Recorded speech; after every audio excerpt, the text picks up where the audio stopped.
Ketika di alam rahim, alam kandungan, masuk alam yang ketiga, alam dunia. Maka alam dunia ini kata Allah dalam Quran, "Wa man hayatud dunya illa mata'ul ghurur." Ketahuilah sesungguhnya kesenangan dunia ini adalah kesenangan yang menipu. Kesenangan yang menipu daya, kesenangan yang membohongi kita. Inilah dunia. Apa artinya? Kita punya harta hari ini, Pak, itu menipu saja. Banyak hari ini orang punya harta, lalai dia gara-gara hartanya, lalai dia sholat. Punya pekerjaan, gajinya besar, lalai gara-gara punya pekerjaan yang hebat, yang luar biasa. Menipu. Punya istri yang cantik, suami yang tampan, lalai gara-gara itu. Bahkan dikasih anak oleh Allah, lupa main-main sama anak. Azan maghrib, lalai. Asik main-main sama anak. Maka kata Allah, jangan gara-gara harta dan anakmu engkau lupa dengan mengingat Allah Subhanahu wa ta'ala. Wal asri innal insana lafi khusr. Demi masa sesungguhnya manusia itu dalam keadaan rugi, celaka. Tapi di sini Allah melanjutkan ayatnya, illal ladzina amanu, kecuali mereka yang beriman kepada Allah Subhanahu wa ta'ala.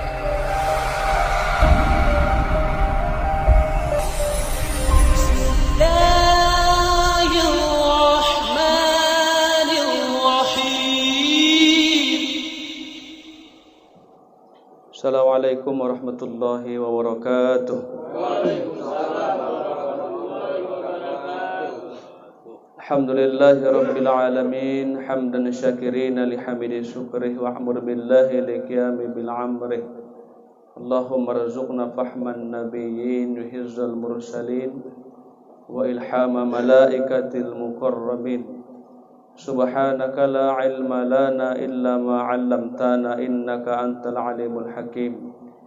Allahumma salli ala sayyidina Muhammadin ibni Abdullah wa ala alihi wa sahbihi wa mawalah. Faqala Allah ta'ala fil Qur'anil Karim, a'udzu billahi minasy syaithanir rajim. Bismillahirrahmanirrahim. Al-yawma nakhtimu ala afwahihim wa tukallimuna aydihim wa tashhadu arjuluhum bima kanu yaksibun. Shadaqallahul azim wa sadaqa rasuluhun nabiyul karim. Wa nahnu ala dzalika minasy syahidin wasyakirin walhamdulillahi rabbil alamin. Sama-sama yang kami muliakan ahli bait di rumah ini, yang kami hormati tuan-tuan guru, bapak ibu, anak-anak muda, remaja masjid yang hadir di rumah yang bertuah ini dalam rangka mengenang kembali berpulangnya ke rahmatullah orang tua kita. Malam hari ini berketepatan malam 40 hari di alam barzah. Maka kita yang hadir hari ini, orang tua kami menyadarkan diri kita, karena sebentar lagi hidup takkan lama, dosa terus bertambah, amal belum tentu diterima oleh Allah. Bahkan hari ini fitnah semakin luar biasa. Menjelang hari besar Islam, maka pemerintah kita pun mulai bertingkah. Maka kita umat Islam hari ini, orang beriman tidak takut. Orang beriman itu patokannya Al-Quran. Masalah kematian sudah ditetapkan, rezeki bukan pemerintah yang menanggung kita. Kadang kita menangis hari ini, kita lihat mereka punya pangkat, punya jabatan, tapi luar biasa, brutal di lapangan. Bukan begitu. Maka hari ini kita berhadir di rumah yang bertuah ini, sadarkan diri kita, makmurkan masjid Babus Salam, karena masjid kita sudah kena musibah. Sudah 2 orang dipanggil Allah. Saya masih ingat masa-masa awal corona, seluruh beberapa masjid di Kecamatan Sunggal semua lockdown kecuali Masjid Babus Salam. Tetap jalan. Maka hari ini diuji, dipanggil 2 orang. Kata Allah, apakah bertahan lagi atau mau lockdown lagi? Nah, jadi harapan kami mewakili Ustadz Kecamatan Sunggal, terus kita berbuat, terus kumandangkan, terus buat kaji-kajian. Insya Allah itulah nanti yang akan kita bawa mati menghadap Allah Subhanahu wa Ta'ala. Selawat berangkai salam mari sama kita sampaikan kepada Nabi kita yang mulia baginda Rasulullah Muhammad sallallahu alaihi wasallam. Allahumma salli wa sallim wa barik alaihi. Semoga syafaatnya kita harapkan di yaumil akhir. Amin ya rabbal. Manusia melalui 4 alam kata ulama. Alam yang pertama, manusia singgah di alam ruh. Mana itu alam ruh? Wallahu a'lam. Alam yang kedua, masuk alam rahim, alam kandungan. Maka ketika di alam kandungan hadirin, banyak tidak berhasil lahir ke dunia. Ada dia begitu lahir ke dunia, itulah masanya terakhir, meninggal dunia. Ada begitu dia lahir ke dunia, menangis, hidup sampai sekarang. Inilah kita. Siapa yang beruntung? Jangan bangga ketika ada bayi yang dilahirkan mati, sudah pasti bagiannya sorga. Pasti sorga itu. Kenapa sorga Ustadz? Nggak ada dosa. Akil balik belum, hukum belum jatuh, hukum yang 5, hukum taklifi. Bahkan siapa yang dikhawatirkan ketika bayinya lahir selamat, ini berbahaya. Saya, kita yang hadir, gawat kita ini. Siap-siaplah. Maka nanti akan kita bahas ada 9 pertanyaan Allah yang Allah lontarkan kepada kita. 4 Allah tanya di alam kubur, 5 nanti Allah tanya di yaumil akhir. Kita lah yang ditanya. Maka hadirin yang dirahmati Allah Subhanahu wa Ta'ala, ketika manusia berada di alam rahim, alam kandungan, berapa bulan Ustadz? Bermacam-macam. Ada yang 10 bulan, ada yang 9 bulan, ada 9 bulan 10 hari, ada yang 11 bulan. Ketika usia janin 120 hari atau 4 bulan, maka ruh pun ditiupkan. Terkadang kita, padahal di dalam agama Islam, ketika istri Anda hamil, hadirin, Bapak Ibu yang dirahmati Allah, ketika usia kandungan sudah masuk 120 hari, maka mulailah amalkan sering-sering membaca Quran, agar nanti hadir bayinya sudah hafal Al-Quran. Sudahkah kita amalkan ini? Maka hari ini anak kita dibacakan Quran gak ada pengaruh, biasa aja. Kenapa Ustadz? Dari rahim tak dibiasakan. Padahal hadirin ketika usianya 4 bulan, usia kandungan, itu bayi sudah bisa mendengar. Bayi itu sudah bisa merasakan ibunya sedih, dia pun sedih. Ibunya bahagia, dia pun ikut bahagia. Dibacakan Quran, dibacakan zikir, maka ia pun terhibur di dalam. Hari ini tidak ada. Istrinya hamil, dangdut dibanting. Usah pala bohong kita. Hari ini kita cek di rumah kita, Pak. Cek rumah kita masing-masing, kita yang hadir nih. Berapa biji speaker di rumah kita itu? Berapa biji Quran? Cek nanti, ya. Mulai besok, suara mana yang sering terdengar? Suara Quran atau musik? Usah pala bohong kita. Kayak mana lah kita mau selamat, cobalah. Ya, Ustadz, apa hukum musik? Banyak pendapat ulama. Ada yang mengatakan makruh, ada yang mengatakan haram. Kenapa Ustadz musik itu haram? Dia masuk kategori haram ketika ini melalaikan. Udah masuk musik, ajan pun nggak ada dengar, bantai terus. Nggak tahan, 5 jam pun tahan megang mic, lepas-lepas mic dari tangannya itu. Karena luar biasa karaokean dibuka di mall-mall ini kan. Ya, kita lah yang hadir hari ini. Mana yang sering Anda perdengarkan? Al-Quran atau musik? Tanya diri kita hari ini. Anak kita hari ini yang disentuh apa, Pak? Handphone atau Quran? Kita evaluasi hari ini. Jadi kita manusia ini sebentar lagi akan ditanya semua. Tidak enak-enak kita hidup. Maka di alam rahim, di alam kandungan sudah bisa mendengar zikir. Zikirnya kuat-kuat. Subhanallah, subhanallah, subhanallah, subhanallah. Ayahnya pulang kerja, zikirkan dulu. Mesti gitu, mesti ada usaha. Kadang kita nggak ada usaha. Kita pandai bikin anak aja. Bikin anak pandai, semangat 45. Mendidik anak, nggak peduli kadang. Bahkan kalau marah sama anak, binatang keluar, anjing babi keluar. Padahal dilarang dalam Islam. Maka Buya Hamka sindir itu. Kalau masalah banyak anak, babi pun banyak anak. Kalau masalah kerja, kerbo di sawah pun kerja juga. Jadi kita Pak, ini sebentar lagi masuk Idul Kurban. Saya tanya tadi Pak Najib, berapa Pak kurban tuh di sini? 11 sapi, lembu, 2 kambing, betul ya? Luar biasa nih ya, di tengah-tengah wabah gini masih semangat berkurban. Maka bersyukurlah pengurus, ya berarti Anda hari ini pengurus Babu Salam diberikan amanah keterpercayaan oleh masyarakat. Nanti kita akan singgung masalah kurban. Jangan dulu bangga awak berkurban. Kadang bangga tiap tahun kurban, ini bininya, tahun besok anaknya. Dan besok anaknya lagi, anaknya putar lagi, ayahnya lagi balik, anaknya lagi balik. Nanti kita akan bahas itu. Karena sebentar lagi hari Selasa sudah masuk hari Nahar Tasyrik 10 Zulhijjah. Ya, ingat tanggal 18 kita puasa Tarwiyah, tanggal 19 Arafah. Jangan lewatkan itu Pak ya.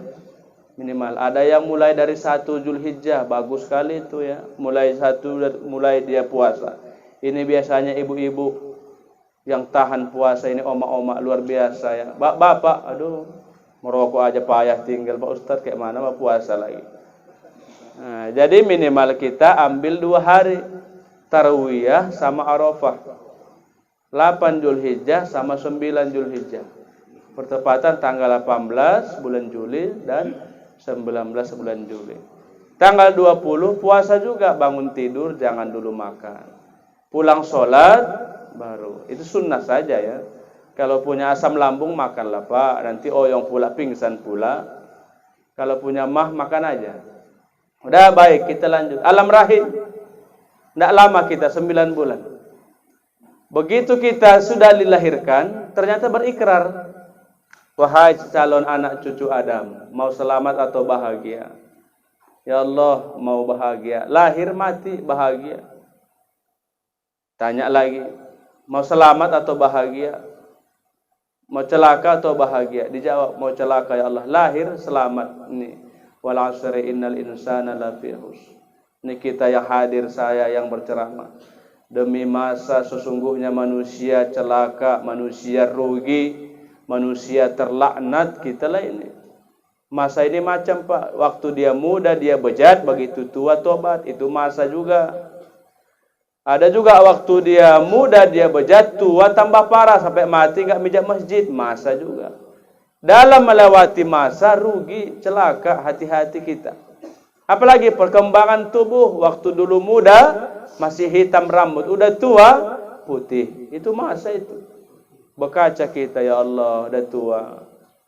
Lihat KTP awak, lahir tahun berapa ya Allah? Berapa umur? 61. Tinggal 2 tahun lagi. Kalau merujuk umur Nabi. Mata dulu waktu muda enggak perlu kacamata. Udah tua, lihat kacamata di rumah itu. Itu masa juga. Begitu dulu waktu muda masih kuat. Beras 50 kilo masih gampang bawanya. Udah tua 10 kilo pun sesak napas. Masa juga. Di dalam melewati masa itu rugi kata Allah. Celaka kita ini. Apalagi waktu muda kulitnya ketat, udah tua keriput, kiwir-kiwir. Masa juga. Makanya kita ini mulai introspeksi muhasabah diri kita. Apalagi Pak, waktu muda giginya rapat, udah tua izin satu persatu. Pamit duluan lah. Seperti almarhum ini enggak sakit ya, kita lihat ya. Memang mati itu dirahasiakan, ada 3 mati dirahasiakan. Pertama tempatnya enggak dikasih tahu Allah. Di mana mati, di mobil, di rantau perapat, di danau Toba tenggelam, tidak bisa kasih tahu. Yang kedua, waktunya tidak boleh tahu, tanggalnya, bulannya, tahunnya. Keempat, keadaan mati nggak dikasih tahu kondisinya. Ada yang sakit puluhan tahun nggak mati-mati, bahkan yang sehat tiba-tiba mati. Dirahasiakan tiga ini. Jadi kita yang hadir ini jangan hebat kali awak. Berulang saya sampaikan, kita yang hadir hari ini tidak boleh sombong, Pak. Kenapa Ustaz nggak boleh sombong? Karena semua kita ini tai-tai. Kenapa tai-tai Ustaz? Semua betai, dari ujung rambut sampai ujung kuku kaki betai. Nggak percaya? Ayo cek. Rambut betai ketombe, turun ke bawah mata betai, ya Allah. Turun ke bawah hidung betai, turun ke samping lagi kuping betai, betul ya? Turun ke bawah gigi betai. Coba kasih gigi 2 hari, memuntah orang nengoknya, ciumnya. Turun ke bawah, aduh perut betai. Inilah gudang tai semua. Turun ke bawah kuku betai, betai. Jadi kita yang hadir hari ini jangan bangga. Sesungguhnya kita si tai-tai ini. Ya, makanya berkaca wahai tai tobatlah. Ini berkaca besok, wahai tai tobatlah, apa yang kau bawa menghadap Tuhan. Ngeri kita ini ya. Makanya kalaulah kita si tai Pak, jangan hebat kali ya, bicara layak tai lah pula. Inilah udahlah hina bicara tinggi, bicara selangit. Maka apa kata Buya Hamka? Manusia jangan kau sombong. Kau diciptakan dari tanah, berjalan di atas tanah. Warna kulitmu warna tanah, kau makan dari hasil tanah, kau mati masuk ke dalam tanah. Jangan bersifat langit. Ini rambutan keluar lagi, tahap kalau nggak tahu. Panen ini musim rambutan ya. Ada musim maling, ada musim sabu. Ini musim rambutan ini. Ya, alhamdulillah. Baik, kita lanjut. Ketika di alam rahim, alam kandungan, masuk alam yang ketiga, alam dunia. Maka alam dunia ini kata Allah dalam Quran, "Wa man hayatud dunya illa mata'ul ghurur." Ketahuilah sesungguhnya kesenangan dunia ini adalah kesenangan yang menipu. Kesenangan yang menipu daya, kesenangan yang membohongi kita. Inilah dunia. Apa artinya? Kita punya harta hari ini Pak, itu menipu saja. Banyak hari ini orang punya harta, lalai dia gara-gara hartanya, lalai dia sholat. Punya pekerjaan, gajinya besar, lalai gara-gara punya pekerjaan yang hebat, yang luar biasa. Menipu. Punya istri yang cantik, suami yang tampan, lalai gara-gara itu. Bahkan dikasih anak oleh Allah, lupa main-main sama anak. Azan maghrib, lalai. Asik main-main sama anak. Maka kata Allah, jangan gara-gara harta dan anakmu engkau lupa dengan mengingat Allah Subhanahu wa ta'ala. Wal 'asri innal insana lafi khusr. Demi masa sesungguhnya manusia itu dalam keadaan rugi, celaka. Tapi di sini Allah melanjutkan ayatnya, illal ladzina amanu. Kecuali mereka yang beriman kepada Allah Subhanahu wa ta'ala. Surah Al-Baqarah ayat 2 dan 3 menjelaskan, "Dzalikal kitabu la raiba fihi hudal lil muttaqin." Kami telah turunkan Al-Qur'an kepada engkau ya Muhammad, petunjuk bagi orang-orang yang bertakwa. Siapakah orang yang bertakwa? Kata Allah, alladzina yu'minuna bil ghaib. Orang yang bertakwa kata Allah, mereka satu, beriman kepada yang ghaib. Nah, jadi hadirin orang tua kami, bapak-bapak, kalau kita hari ini merasa orang yang bertakwa, maka ciri yang pertama kata Allah, alladzina yu'minuna bil ghaib. Berimanlah kepada hal yang ghaib. Mana yang ghaib, Ustaz? Siksa kubur. Itu ghaib ya. Apalagi Ustaz? Surga, neraka. Corona ghaib enggak? Ghaib, enggak bisa lihat. Makanya dalam kajian tauhid, siapa yang takut kepada virus, nih ya, siapa yang takut kepada virus corona, mengalahkan takutmu kepada Allah, mati orang ini, mati kafir. Karena corona itu makhluk ya. Allah itu sang khalik. Virus itu makhluk yang Allah ciptakan untuk manusia. Takut sama makhluk, kalah takutnya kepada Allah, mati kafir. Maka kita biasa aja Pak, tetap salaman tetap. Ada kadang main tinju dia, tumbuhkan muka aja, pam. Bukan gitu salaman, salam bagus. Ya, jadi hari ini kita banyak ditakut-takuti. PPKM itu kan, orang beriman mengatakan apa?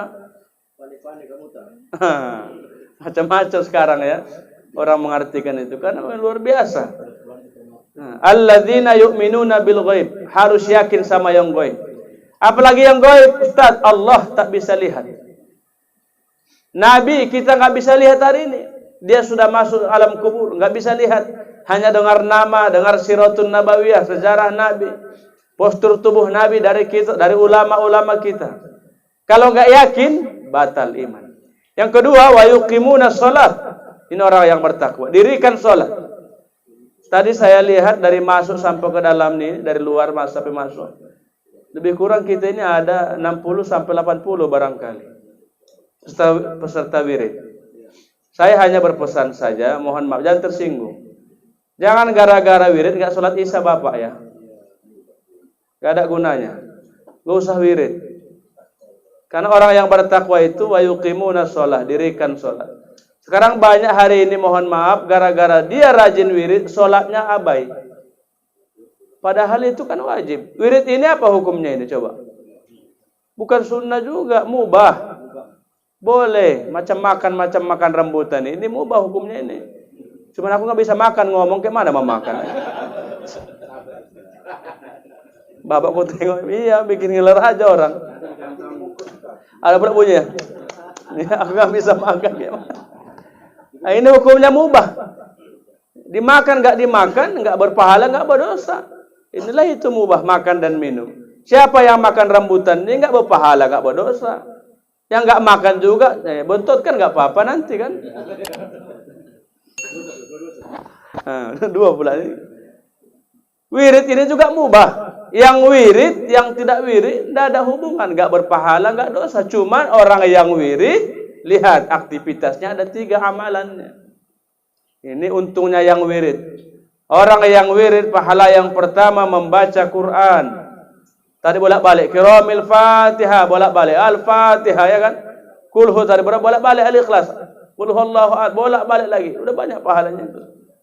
Makanya kalau kita wirid membaca Quran, maka peserta wirid udu'lah. Karena mau ngaji. Jangan kencing berdiri, udah. Cebok pun enggak. Aduh, luar biasa. Masuk wirid. Paling congok pula rambutan di depannya. Aku. Iya, wudu. Kenapa wudu? Karena mau baca Quran. Surah Yasin kan Quran itu. Udah, yang kedua apa amalannya Ustaz? Apa pahalanya orang yang wirid? Silaturahmi terjalin.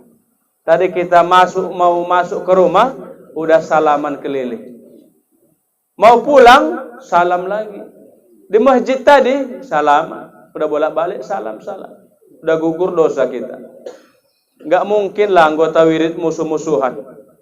Pasti kompak. Betul? Kenapa kompak Ustaz? Contohnya kurbannya 11 lembunya. Kan kompak itu. Itu buktinya itu. 2 kambing. Kami aja nggak sampai situ. Perumahan sana. Banyak orang-orang kaya situ. Nggak sampai. Kenapa? Otaknya nggak ada otak mati, otak duit. Tapi sini kita lihat mayoritas masyarakatnya menengah ke bawah. Tapi kurbannya penuh tadi catatan dinding itu.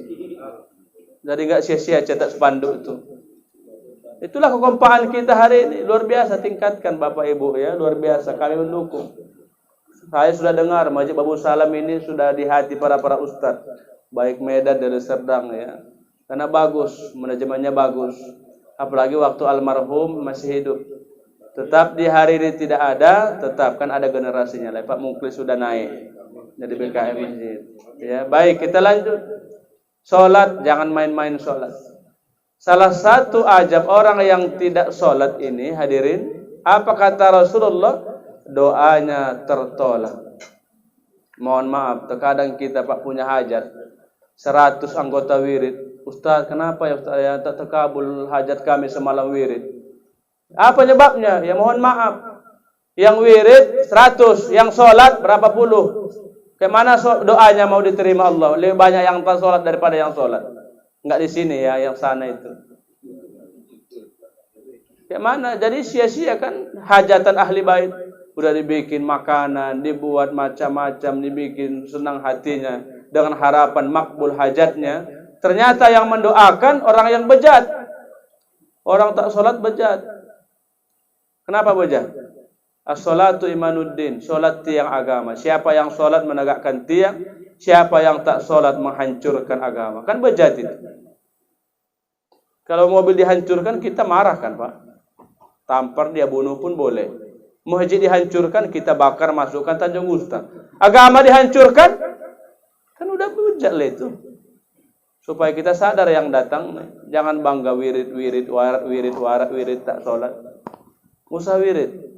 Ya, tingkatkan solat. Kita mau semua kita jumpa di sini, kita nanti bersama dalam surganya Allah. Nah, itu yang kita inginkan. Kita jumpa nanti Pak Indra juga. Luar biasa ya. Tadi saya imam sedih. Kenapa sedih? Ketika doa cuman beliau yang aminnya kuat. Hari ini hilang. Dia paling kuat aminnya. Amin. Amin. Semangat. Kita pun semangat doanya. Tadinya pendek ku panjangkan lagi kan, karena aminnya kuat. Ini tak ada lagi, biasa aja. Nah itu tadi ya. Baik. Apalagi Pak pahala orang yang wirid, pahala jariah, sedekah makanan minuman. Jadi siapa yang menghidangkan buah ini, 1 biji rambutan ini akan berat timbangannya di hadapan Allah. Luar biasa ya. Luar biasa.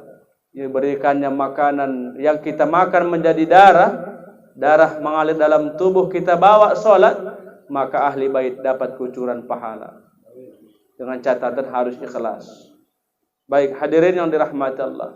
Wa yuqimuna shalah. Yang ketiga, wa mimma razaqnahum yunfiqun. Orang yang bertakwa kata Allah mampu meninfakkan sebagian hartanya di jalan Allah Subhanahu wa taala. Jadi kita yang hadir hari ini, mari gemar kita sedekah. Hari ini pembebasan lahan di samping masjid kita. Ayolah guyup kita. Ada 100 kasih, ada 50 kasih, ada 20 ayo, ada gajian tunggu Pak, tunggu gajian tanggal 5 kasih. Mati kita itulah menjadi saksi di hadapan Allah Subhanahu wa taala. Salah satunya kurban hari ini. Kurban itu sedekah. Ya. Makanya hukumnya wajib bagi orang yang mampu berkurban. Kalau orang miskin, tidak wajib. Walaupun Allah berfirman, Inna a'tainakal kautsar fasholli li rabbika wanhar. Apa kata Allah? Sesungguhnya kami telah memberikan nikmat yang banyak. Maka dirikan solat dan berkurbanlah. Maka Imam Syafi'i mengatakan kurban ini sunnah mu'akadah, enggak wajib Pak. Wajib bagi orang kaya. Bahkan diancam orang yang kaya tak dikeluarkan kurbannya. Apa kata Rasul? Jangan dekati musollaku. Jangan masuk dalam masjid. Allah jijik nengok kita. Nah, jadi hikmah orang yang berkurban ini kita kait-kaitkan ya. Enggak apa-apa agak lama ya. Saya udah enggak pernah lagi ceramah kemari. Nah, jarang-jarang udah masuk. Ya, jadi ini ku bantil sedikit ya kan. Pas dendam lain. Apa hikmah yang berkurban? Yang pertama, yang sampai kepada Allah itu bukan daging kurban. Ini kita pahami. Bukan darah kurban, bukan kulit, bukan tulang, bukan kukunya, bukan kakinya. Yang sampai kepada Allah nilai ketakwaan bagi orang yang berkurban. Mohon maaf, apa artinya Ustaz? Orang yang rajin kurban malah sholat, sia-sia kurban. Kurbannya sah, tapi sia-sia di hadapan Allah Subhanahu wa taala. Ya, mana tahu sini ada yang peserta hadir, ini menjadi edukasi tambahan khazanah keilmuan kita. Sia-sia. Ada lagi yang nanya, Ustaz, bolehkah kurban dengan uang narkoba? Uang haram? Boleh. Bolehkah kurban dengan uang haram? Boleh. Kurbannya sah, tapi tidak diterima Allah Subhanahu wa taala. Sah kurbannya, tapi sia-sia, tak dapat pahala. Kurbannya sah, kambingnya bisa kita makan, lembunya bisa kita makan. Walaupun dari jual narkoba, jual sabu, korupsi, melacur tiap malam, sah. Tapi tak diterima Allah Subhanahu wa taala. Sia-sia. Itu ya. Jadi kita yang berkurban yang sampai bukan darah, bukan daging, nilai takwa. Terkadang banyak orang berkurban ini hadirin, begitu habis kurbannya disembelih, setiap saat maghrib tak pernah lagi nampak di masjid kita. Kapan dia hadir? Idul Fitri, Idul Adha, sama sholat Jumat. Itu pun payah. Ya, supaya kita jangan salah kaprah dalam memaknakan kurban. Apalagi Ustaz, hikmah yang ketiga. Orang yang berkurban karena yang disembelih adalah seekor binatang, maka orang yang berkurban hadirin layaklah mengikis, menghilangkan sifat-sifat kebinatangan dalam dirinya. Ya, mana tahu nanti khotibnya enggak menyampaikan itu, sampaikan duluan. Kikis sifat binatang dalam diri kita. Karena potensi kita ada dua, fujur, hawa, taqwa, kata Allah. Ada sifat fujur, sifat kebinatangan, ada sifat takwa, sifat taat. Siapa yang berbuat menggunakan nafsunya, kata Nabi, lebih hina seperti hewan. Siapa berbuat menggunakan akal pikir lebih mulia dari malaikat. Berarti ada sifat binatang. Maka ada kurban. Kita serahkan kurban kita, hilangkan sifat kebinatang. Apa sifat binatang? Rakus. Udah punya mobil satu, mau dua lagi. Udah punya bini satu, mau bini dua lagi. Satu pun tak habis. Satu pun hajat, Pak menghadapinya hajat. Mau dua lagi. Apalagi udah punya luar biasa harta yang melimpah, rumah, mau dua rumah, mau tiga rumah. Anaknya cuma satu, coba rumahnya 8. Ada itu ya, jamaah kita di Medan. Berapa anak Pak? Satu. Berapa rumah? 8 Ustaz. Kan 7 nganggur itu. Kontrakkan. Ini rakus. Yang kedua apa sifat kebinatangan ini? Sombong. Kikis, hilang. Nah, jadi kalau kita merasa kurban kita sudah bermakna, berfaedah dalam diri kita, ya mulailah sholatnya diperbaiki. Belum lagi nanti masalah panitia pengelola kurban, banyak yang salah. Saya tadi malam diundang di Masjid Taqwa, punya Pak Arif, Sengkol tuh. Saya sampaikan kepada kita yang hadir hari ini, tak usah banyak panitia kurban. Ini enggak lembunya 5, panitia 100, ngapain? Itu nanti kaki hilang. Kepala kambing jam 5 jalan sendiri masuk karung. Hati-hati ya Pak. Apakah boleh Ustadz panitia kurban mendapat daging kurban? Ini Mazhab Syafi'i mengatakan panitia kurban diharamkan menerima upah berupa daging, kecuali hadiah daging. Hati-hati, jangan salah niat Bapak nanti ngelola kurban. Panitia kurban dilarang menerima upah dari hasil daging yang sudah menjadi timbangan khas dari pekurban. Yang boleh diterima hadiah. Beda ya upah sama hadiah ya. Kalau dia upah sudah ditetapkan berapa kilo untukku. Aku kerja dari jam 8 sampai jam maghrib. Itu upah. Tapi kalau hadiah, berapapun nanti dapat panitia, jangan menggerutu mulut tuh. Sikit kali dapat. Awas, hati-hati. Ini mesti ada ya. Jujur aja, jujur ya. Jujur. Ini kadang banyak. Dilarang menerima upah, yang boleh itu menerima hadiah. Namanya hadiah, berapa yang dikasih, ya ikhlas. Jangan bangkit. Sikit kali wah, anakku 5 di rumah, kok 1 kilo wah. Lembunya 11, kambingnya 2. Nah ini kadang biawak tuh masuk. Nah, ini kita sampaikan, mana tahu yang belum tahu jadi tahu. Karena bentar lagi kita ini. Kita kait-kaitkan ya, walaupun 40 hari almarhum ya. Udah, kita lanjut lagi. Ustaz, bagaimana dengan kulit lembu itu? Apakah boleh dijual? Kakinya bagaimana? Apakah untuk panitia? Saya sampaikan pada malam hari ini, sekecil apapun permasalahan harus diumumkan bagi peserta kurban. Bariskan peserta kurban, diumumkan. Bapak Ibu peserta kurban, bagaimana kulit lembunya? Kita bagi, kita potong-potong, ada dijual, masukkan kas masjid. Jangan dimakan beli bakso ya. Tidak boleh. Kalaupun dijual, masukkan ke kas masjid dengan catatan ridho peserta umumkan. Karena ada yang mau kulit, ada yang enggak. Mana yang mau kasih, sisanya dijual, masukkan kas masjid. Udah. Ustadz, bolehkah daging kurban dijual? Dia punya warung makan barangkali, dijualnya. Kalau lumayan Ustadz, 1 kilo 12 potong. 1 potong 12.000, lumayan. Kali-kalinya cepatan otaknya itu kan. Boleh. Imam Syafi'i mengatakan sini makruh, tidak haram ya. Makruh dagingnya dijual. Karena itu daging hadiah, sedekah dari orang, jangan dijual lagi. Bolehkah disimpan? Boleh. Kalau lah pula dapat 10 kilo, termakan 10 kilo, menceratlah kita. Boleh disimpan, dibekukan, besok bikin sate, dipanggang macam-macam, boleh. Nah, intinya kita panitia kurban, hati-hati luruskan niat. Ustaz, nanti ada panitia gelap, tiba-tiba bawa parang. Tiba-tiba dari belakang bawa parang, pura-pura nyincang-nyincang daging. Makanya pilih panitia kurban yang rajin sholat.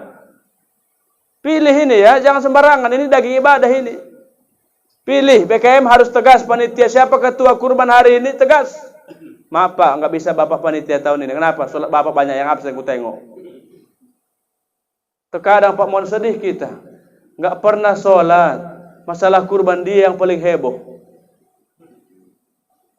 Luar biasa ya, kadang kita kesalahpahaman. Jadi panitia, pengelola panitia kurban, maka pilihlah yang ibadahnya bagus.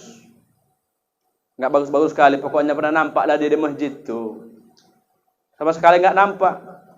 Ustadz, kadang banyak itu panitia yang tertulis tiba-tiba masuk, maka buat seragamnya, buat bed namanya itu, buat tanda panitia, jadi orang nggak bisa masuk. Bapak siapa Pak? Mohon maaf, keluarlah Pak dulu Pak ya. Panitia cuma 50, yang lain nggak bisa masuk karena udah tempah ini semua. Kadang banyak Pak. Nah, Ustadz, bagaimana kaki lembunya? Apakah boleh dibagikan sama yang panitia kurban? Boleh kalau izin si pekurban. Umumkan nanti tanggal 20. Ibu, kakinya lembunya 11 kali 4 sekian. Maukah kalian kakinya kita cincang bagi semua? Udahlah Pak, sama panitia aja. Tunggu ketuanya yang bagi, bukan ngambil-ambilin. Kadang kita nggak digoninya 5 kaki itu. Sepak-sepakan dalam tuh kan. Iya, tunggu ketua yang bagi, kumpulkan kaki. Jumlah panitia siapa? Satu orang. Dua boleh. Ini enggak tiba-tiba 4 dalam goni waktu. Periksa goninya ya. Kadang disuruh anaknya, sini kau udah bawa ini, bawa. Pulang, bawa cepat, lari kau lari. Nah, ini hati-hati. Apalagi masalah, karena saya sering juga panitia, maka saya hari ini tiap tahun saya menolak panitia. Karena mulut saya ya gini, vokal. Wajib berantem di lapangan Pak. Karena waktu tak paham, kita yang paham, nggak cocok kalimat. Ya, gitu dia. Makanya kalau sama-sama paham enak, dikode aja udah ngerti. Wah, oke Ustaz aman, enak, dikode aja. Ini waktu kita kode, waktu tak paham, apa kau main kita, katanya pula. Ya ini masalahnya. Apalagi masalah. Terkadang panitianya 60 orang, diambil pula dagingnya untuk makan siang panitia. Bolehkah Ustaz izin sama panitia, sama peserta kurban? Kalau mereka sudah izin, maka sah. Kalau enggak izin, berarti Anda pencuri, haram Bapak makan daging itu. Hati-hati ya. Kadang ada digeserin 10 kilo, udah masak rendang, enak bikin. Panitia yang kurban enggak tahu. Maka hati-hati, mencuri namanya itu. Lebih bagus Pak, beli aja ayam penyet di sebelah tuh. Ada yang masakan panitia ini, paginya bikin, siangnya bikin. Jadi enggak usah dari daging itu diambil. Udah, sekian, selesai. Ini kadang di situ diambil tanpa izin. Hati-hati kita ini. Ya, kadang banyak gitu. Nah, hadirin yang dirahmati Allah, kita lanjut ya. Wa mimma razaqnahum yunfiqun, infakkan. Maka orang yang berkurban hari ini selamat, Anda terpilih. Bersyukur. Karena kurban ini nanti kata Nabi akan menjadi kendaraan kita nanti di akhirat. Ada 9 pertanyaan Allah yang Allah lontarkan. Siap kita tanya. Dijawab. Mulut dikunci oleh Allah. Surah Yasin ayat 65. Apa kata Allah? Al-yawma nakhtimu ala afwahihim wa tukallimuna aydihim wa tashhadu arjuluhum bima kanu yaksibun. Di mana suatu masa kami tutup mulut mereka yang bicara dua anggota tubuh. Siapa yang bicara? Kaki dan tangan. Coba kita lihat, kenapa enggak telinga yang ngomong Ustaz? Kenapa enggak rambut? Kenapa enggak jari? Kenapa tangan sama kaki yang bicara di hadapan Allah? Ternyata Bapak Ibu orang tua kami, tangan dan kaki inilah pelaku maksiat. Coba, orang kalau enggak punya tangan enggak bisa menghisap sabu. Tangan dua-dua enggak ada, gimana menghisap sabu? Kan enggak bisa maksiat. Satu. Orang enggak punya kaki enggak bisa lari ke park tertua, enggak punya kaki. Orang enggak punya tangan, enggak punya kaki pasti enggak bisa berzina. Ini aja. Ini yang bicara. Tangan dan kakimu akan memberikan kesaksian. Karena ini aja yang bejat yang dua ini. Ini aja. Kalau enggak ada tangan, ke mana mau curi sawit? Oke lah, enggak usah duduk. Tangan aja yang kanan putus. Bisa? Enggak bisa, wak. Payah kali, wak. Bawanya payah, wak. Enggak bisa. Nah, kita hari ini punya tangan kan, Pak? Punya kaki kan? Siap-siap nanti di sidang di mahkamah Tuhan. Siap-siaplah kita nih. Kemana kita buat tangan kita ini? Udahlah yang baik-baik atau sebaliknya yang buruk-buruk. Kaki kita kemana Anda langkahkan kakimu? Berapa kali ke masjid? Berapa kali tempat maksiat? Waktu lajang kemana kakimu kau langkahkan? Tanya hari ini. Maka sadar sebelum kita menyusul para mereka yang ahli kubur hari ini, marilah muhasabah diri kita. Karena belum tahu ya Pak, hari ini kita jumpa Idul Kurban, tahun depan kita enggak jumpa lagi hari raya kurban. Ini sedihnya kita. Baik, kita lanjut. Siapa yang tidak rugi kata Allah? Orang yang beriman. Yang kedua, wa amilus solihat. Terus menerus beramal solih. Inilah orang yang beruntung itu. Orang yang rugi di hadapan Allah. Orang yang beruntung, yang tidak rugi. Beriman, yang kedua beramal solih. Maka apa yang dimaksud amal solih ini hadirin? Amal yang istiqomah, terus menerus. Puasa tak termasuk amal solih. Karena setahun cuma 1 bulan. Zakat tidak termasuk. Karena setahun cuma 2,7 kilo saja sekali. Haji tidak termasuk. Seumur hidup cuma sekali haji yang wajib. Apa yang dimaksud amal solih ini? Yaitu solat 5 waktu sehari semalam. Inilah yang dimaksudkan amal solih. Makanya berat Pak, solat ini paling berat ya. Haji gampang pakai duit, ada duit berangkat. Puasa sehat bisa. Solat sehat pun belum tentu solat. Berduit tambah parah, lari dari masjid. Gunung Sibaya sampai masjid 5 langkah tak bisa sampai ke dalam masjid. Apa coba? Aman lagi masalahnya. Sehat belum tentu rajin sholat. Kaya belum tentu. Miskin apa lagi? Jadi ini yang berat. Maka inilah amal soleh itu. Kita lihat. Makanya nanti kata Rasulullah, yang pertama dihisab nanti di hari kiamat amalan sholat. Kalau sholatnya baik, yang lain tidak diperiksa lagi hadirin. Kalau sholatnya bermasalah, maka yang lain tertolak kurbannya. Maka saya bilang tadi, kurbannya enggak guna. Kenapa Ustaz? Sholatnya bermasalah. Diperiksa kurbannya. Alah, enggak ada itu kurban-kurban. Sholat kau aja bermasalah kau. Puasanya enggak ada itu. Rajin puasa tapi enggak sholat, enggak ada guna itu. Sah puasanya tapi enggak ada, bermasalah di hadapan Allah.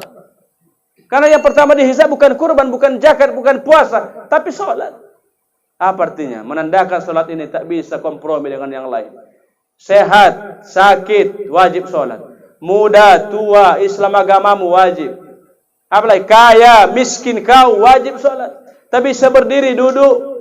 Tak bisa duduk, berbaring, isyarat kedipan mata. Tak bisa kompromi, tak bisa main-main. Maka hadirin, dalam sholat ini sudah terangkum rukun Islam yang 5. Pertama syahadat. Orang yang sholat Pak, sudah tentu bersyahadat.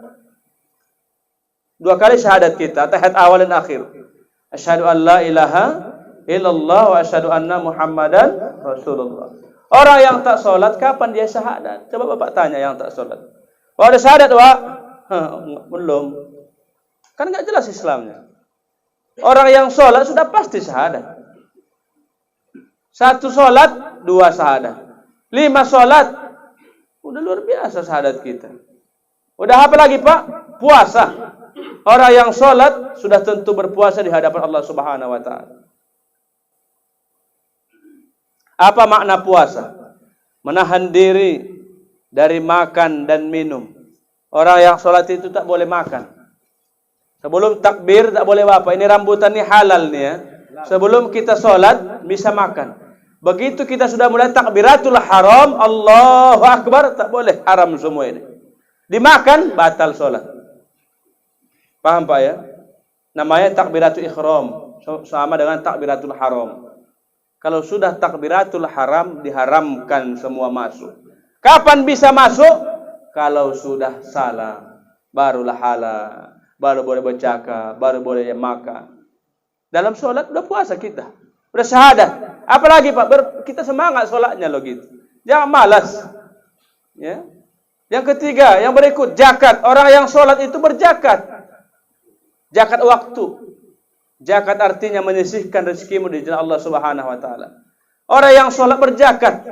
Satu hari 24 jam, satu sholat 10 menit kali 5 sholat 50 menit kau zakatkan di hadapan Allah Subhanahu wa taala. Udah, dapat puasanya, dapat zakatnya, dapat syahadatnya. Yang terakhir haji. Apa ibadah haji itu artinya? Yang pernah haji udah tahu lah ya, yang pernah umroh. Haji lah ya, umroh belum sempurna rukunnya. Haji ibadah yang berpindah-pindah. Lihat dari tawaf, pindah syai, pindah bermalam Musdalifah, pindah lepas jumrah ke Mina, pindah wukuf pada Arafah, pindah lagi tahallul lagi. Kan pindah-pindah. Orang yang sholat berhaji dari takbir, pindah ruku, pindah iktidal, pindah sujud lagi, pindah duduk antara dua sujud, pindah lagi sujud lagi, pindah lagi naik. Jadi pantaslah inilah yang dihisab pertama, bukan hajimu, bukan kurbanmu, bukan zakatmu, bukan puasamu, sholatmu perbaiki hari ini. Sudah mau kiamat Indonesia hari ini. Ulama sudah banyak yang wafat. Syekh Ali Jabir wafat, Arifin Ilham wafat, MZ wafat, Tengku Zulkarnain wafat.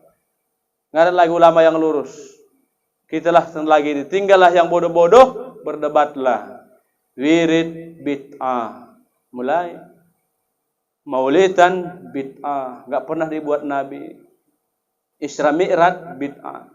Muharram bid'ah. Semua bid'ah. Kunut saling menyalahkan. Udah saling menyalahkan, pindah masjid. Pindah wirid, sakit hati. Enggak wirid, Wak? Enggak. Kenapa? Sakit hati. Kurang lama, enggak dihormati. Ini masalah. Udah Pak ya? Jadi sholatnya jangan malas. Orang tasawuf mengatakan sholat sunnah itu dikatakan wajib. Sholat wajib itu hadiah dari Allah Subhanahu wa taala. Jadi kita yang datang hari ini perbaiki sholat. Enggak guna kita banyak duit kalau tak sholat. Enggak guna punya pangkat kalau tak sholat. Enggak guna gajinya tiap bulan puluhan juta tapi enggak sholat. Punya anak tapi enggak sholat. Enggak guna itu Pak. Karena orang Nasrani juga ada zakatnya. Orang Kristen itu berzakat juga.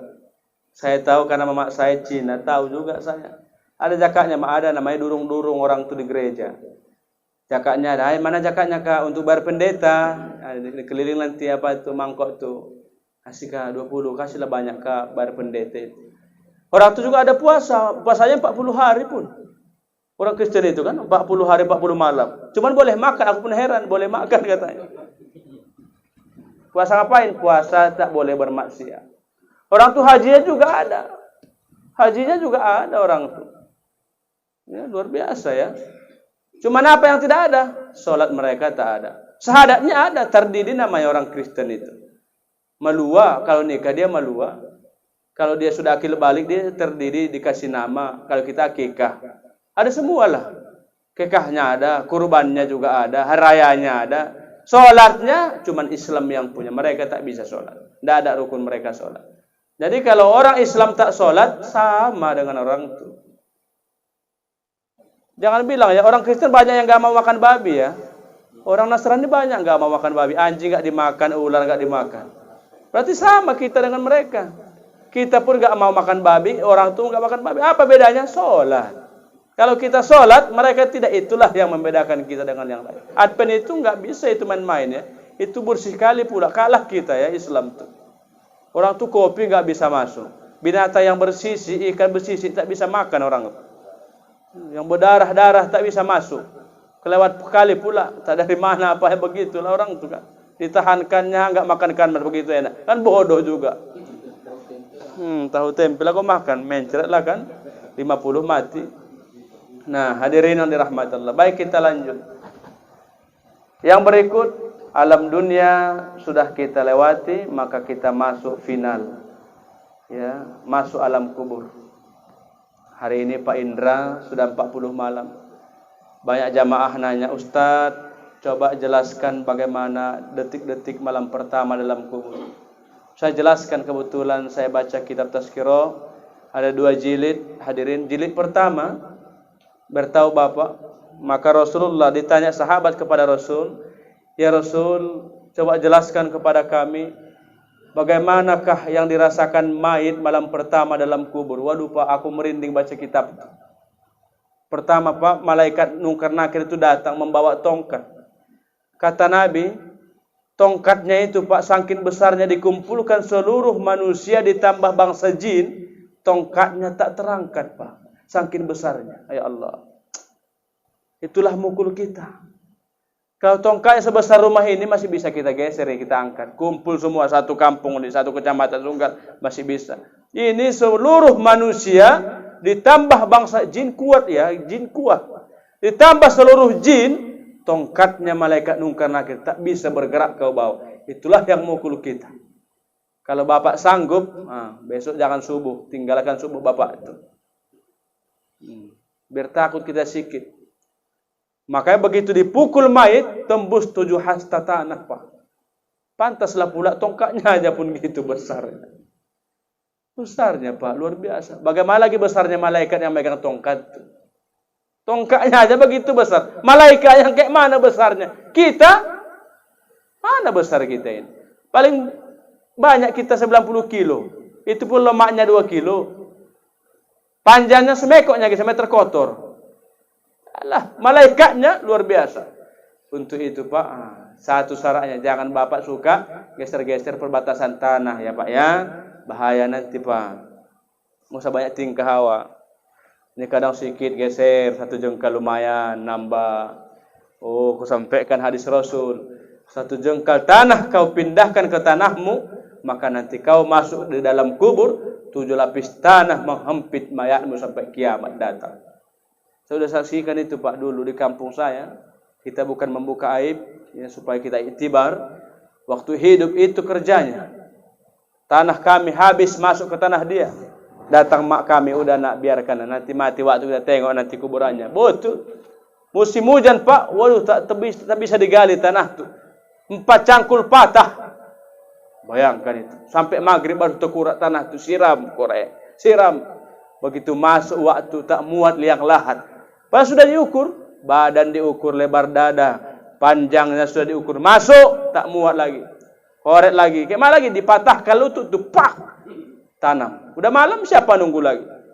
Begitu Pak langsung di hadapan mata saya. Itu baru nampak kita. Nanti belum lagi tinggal nanti sendiri di alam barzah. Jadi kita yang datang hari ini Pak. Jangan hebat kali ya. Bapak dipindahkan orang tanah Anda, udah sedekahkan.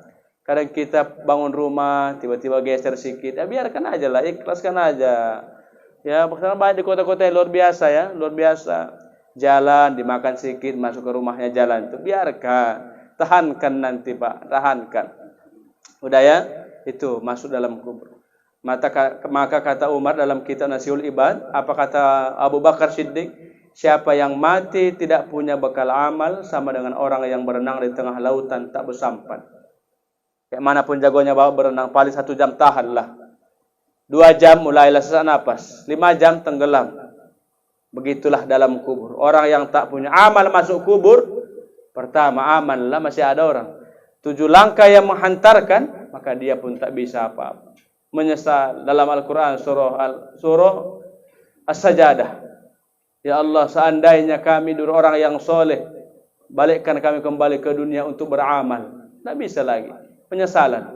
Baik, yang terakhir, setelah alam kubur. Hari ini almarhum Pak Indra sudah memasuki 40 malam. Maka amal apa yang dia peroleh? Doa anak. Yang pertama sedekah jariah, yang ketiga amal soleh yang ia perbuat. Yang keempat, yang terakhir alam akhirat. Disitulah kita nanti ditimbang. Telanjang bulat Pak, nafsu dimatikan. Kenapa telanjang Ustaz? Karena mau ditimbang.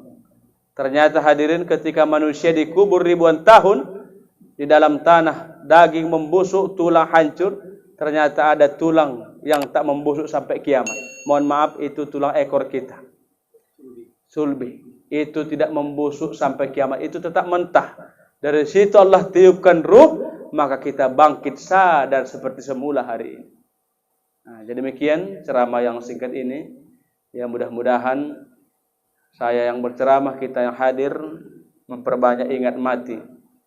Ya, kurangi maksiat, kurangi dosa, banyak beramal. Buat amalan Bapak pribadi.